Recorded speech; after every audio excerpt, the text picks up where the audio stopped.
नमस्कार, आप सभी का बहुत बहुत आपका स्वागत है, अभिनंदन है।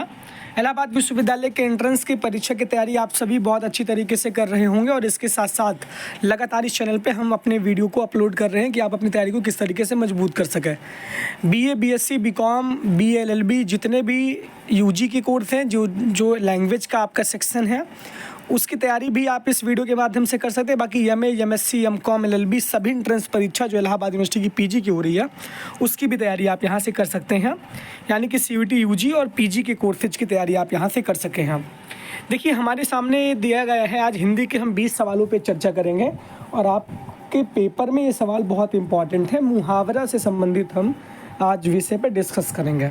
हमारे सामने 20 प्रश्न रहेंगे और इसके 4-4 विकल्प रहेंगे। कौन से प्रश्न का कौन सा उत्तर सही है आप भी कोशिश करिएगा, साथ ही साथ हम भी कोशिश करेंगे। आप सबसे पहले चैनल को सब्सक्राइब कर लीजिए। कमेंट बॉक्स में जो भी लिंक पिंड है, चाहे वो इंस्टाग्राम की हो, चाहे वो बैकअप चैनल की हो, चाहे वो व्हाट्सएप चैनल की हो, आप सभी लिंक को फॉलो करके हमसे जुड़ जाइए, जिससे कि सारी जानकारी हम PDF भी आपको व्हाट्सएप के चैनल पर शेयर कर सकें। Thank you. चलिए फिर हम शुरुआत करते हैं। पहला सवाल हमारा है, कुएं में भांग पड़ना मुहावरे का क्या अर्थ है? कुएं में भांग पड़ना, पहला ऑप्शन धर्म भ्रष्ट होना, ये तो संभवतः नहीं लग रहा है। दूसरा ऑप्शन देखते हैं, सभी की बुद्धि खराब होना, ये ऑप्शन ज़्यादातर सही लग रहा है। सभी की बुद्धि खराब होना। पानी का नशीला होना, अरे भाई पानी का नशा कैसे हो सकता है। रंग में भंग होना, कुएं में भांग पड़ना, यानी रंग में भंग होना, ये भी बहुत एक्यूरेट आंसर, लेकिन सभी की बुद्धि खराब होना ये ज़्यादा अच्छा सटीक बैठता है आपका पहले सवाल में। मिट्टी का माधो, यानी इसका मतलब ये है, मिट्टी का माधो जो है, अब अल्पज्ञानी नहीं, आहोर नहीं, निर्जीव नहीं, निपट मूर्ख, यानी कि जो मूर्ख व्यक्ति है। मिट्टी का माधो यानी मिट्टी पलेत, यानी निपट मूर्ख हो वो। ये आपका दूसरा ऑप्शन यहाँ पे सही है। तीसरे सवाल पे हम आ रहे हैं। तीसरा सवाल हमारा है, चुपड़ी और दो। इसका मतलब है घी का अधिक प्रयोग, लालच करना नहीं, घी का मतलब ही नहीं है और लालच करना भी नहीं है, अधिक की मांग करना ये भी नहीं है, सभी ओर से लाभ, यानी चुपड़ी और दो, यानी इधर भी उधर भी, यानी कि लील भी ले रहे हैं, उगल भी ले रहे हैं। तो इस वजह से चुपड़ी और दो का अर्थ है सभी ओर से लाभ, यानी चारों तरफ से आपको लाभ ही लाभ मिल रहा है। आप चापलूसी भी करें और इधर उधर की बातें भी करें, इसका मतलब ये कि आप इधर से भी लाभ लें, उधर से भी लाभ लें। अगला सवाल है, सांप छछूंदर की गति होना, इस मुहावरे का क्या अर्थ है? आप लोग जल्दी से इस ऑप्शन को बताइए, इस मुहावरे का क्या अर्थ है? सांप छछूंदर की गति होना, इसका मतलब ये है दुविधा की स्थिति। पहला ऑप्शन इसमें सही है। बहुत श्रम के बाद नगर उपलब्धि, ये नहीं होगा। आगे बढ़ने की ओर न, ये भी नहीं, एक दूसरे से जाने दुश्मनी होना, ये भी नहीं होगा। तो इस वजह से दुविधा की स्थिति, सांप छछूंदर की गति होना, ये हो जाएगा दुविधा की स्थिति। पांचवा सवाल हमारे स्क्रीन पर है। पांचवें सवाल में, लहू का घूंट पीकर रह जाना, एकदम बहुत ही गजब का सवाल है। अपमान सह लेना, ये एकदम पहला ही ऑप्शन आपका सही दिख रहा है, क्योंकि लहू का घूंट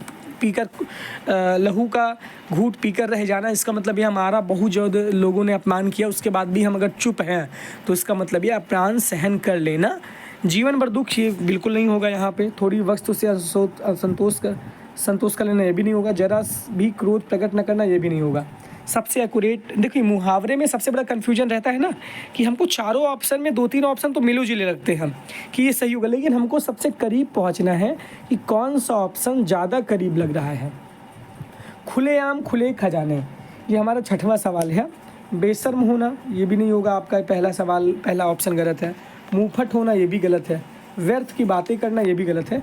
सबके सामने प्रकट रूप से, यानी कि खुलेआम खुले खजाने, यानी कोई खजाना हम खुला कर दे रहे हैं, यानी कि सबके सामने हम एकदम दिल अजीज हैं हम, यानी कि हम खुल के बातें करते हैं, इसका मतलब है सबके सामने प्रकट रूप से खुलेआम खजाने। इसके बाद कपास ऊटना हमारा अगला जो है मुहावरा है।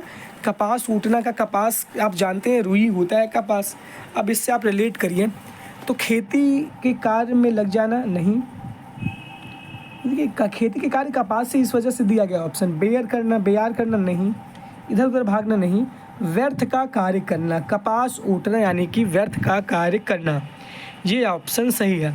अब ये गागर में सागर हम लोग बहुत जो है फेमस ये लाइन है, और गागर में सागर भर दीजिएगा। आइए अपने विचारों को प्रकट करिए और गागर में सागर भरने का प्रयास करिए।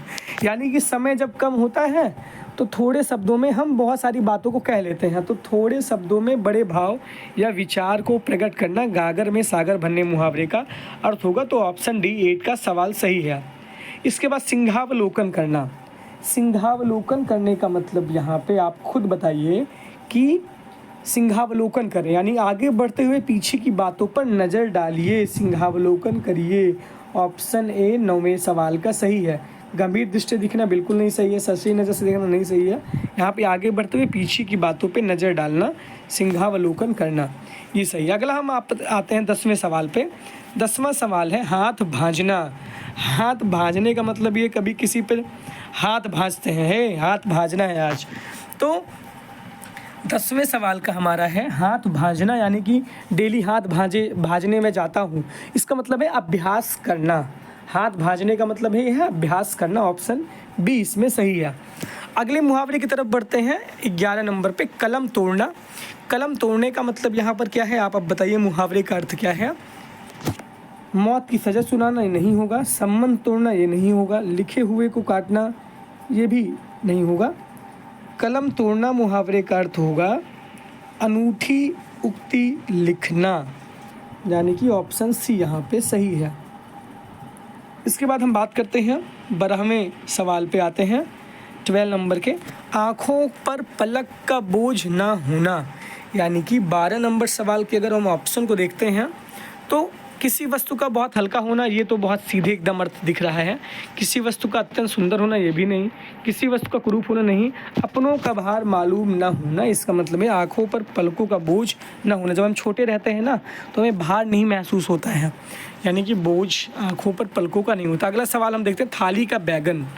थाली का बैगन का मतलब ये है 30 नंबर का जो सवाल है हमारा, थाली का बैगन। इस पर आप बताइए कौन सा आपका सही है। इसमें ऑप्शन ए पहला ही ऑप्शन बहुत शानदार लिख रहा है, सिद्धांतहीन। यानी थाली का बैगन मतलब थाली का बैगन, कभी आपको पता चलता है कि बैगन उसमें मिल जाता है, उसमें कोई उसका अस्तित्व नहीं रहता, यानी कि कोई सिद्धांत का मतलब नहीं है, सिद्धांत ही नहीं है, बातों पे तर्क ही नहीं है। तो ऑप्शन ए यहाँ पर आपका सही है। हम 14 नंबर पे बात करते हैं कागज के घोड़े दौड़ाना।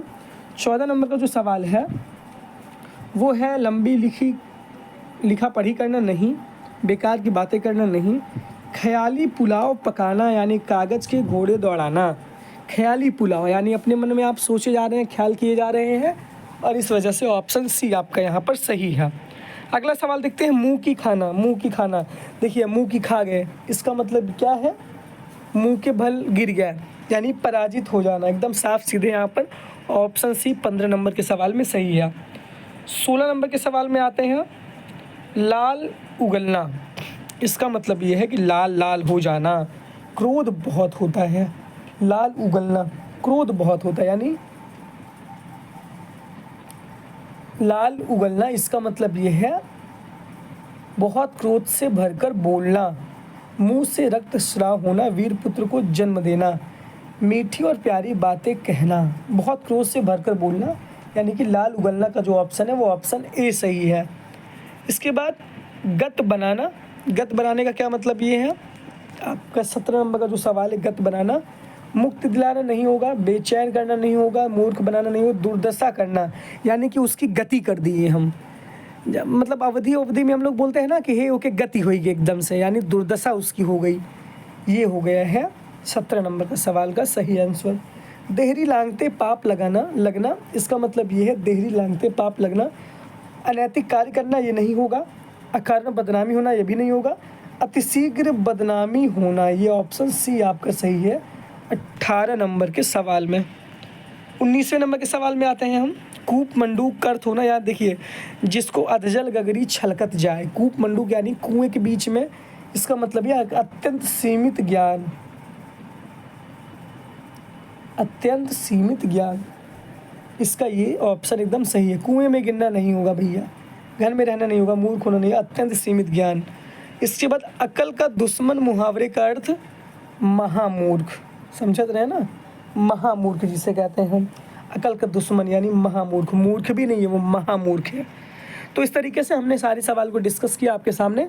अब आपको ये करना है भैया कि क्या क्या आपको करना है। आपको सबसे पहले अभिनव द्विवेदी के इस चैनल को सब्सक्राइब कर लेना है। फिर अभिनव द्विवेदी एक्सप्रेस का एक चैनल है जो हमारे कमेंट बॉक्स में लिंक पिंड है, उसको भी आपको फॉलो कर लेना है। व्हाट्सएप चैनल का लिंक पिंड है कमेंट बॉक्स में, वीपी चैनल को उसको फॉलो कर लेना है। इसके बाद आपको इंस्टाग्राम की आईडी मेरी दी गई है, उसको भी आपको फॉलो कर लेना है। तो सब फॉलो कर लीजिए और ज्वाइन हो जाइए। चलिए मिलते हैं अगले वीडियो के साथ। थैंक यू तब तक।